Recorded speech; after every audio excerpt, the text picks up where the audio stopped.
So now we're going to go over filling your freshwater tank. So this is what you're going to be using if you're at a campground that does not have a water hookup at your site. So what you're going to do, it's located in between your two slide outs. Simply you're going to fill your freshwater tank with a hose until it's obviously full, and you can check that with your monitor panel, which is inside, which we will go over later.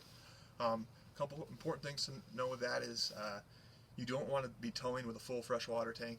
You don't want to be towing obviously with extra weight, which that is going to you're going to have with that. To drain your freshwater tank, it's labeled right here, and it is, once your slide out's in, you'll be able to access it easier, but it's going to be underneath in the underbelly of the camper to drain that.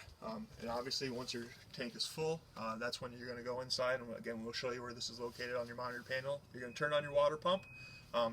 That's going to pressurize your camper. It's going to run until all the lines are pressurized, and then it's going to switch off until you start using your camper. Then you'll using your water pump, the water, excuse me, and then you will hear it kick back on again.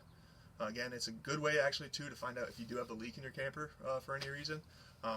Your water pump isn't ever going to shut off. It's always going to be going. So if you ever notice that, that'd be a troubleshooting thing that you could think of.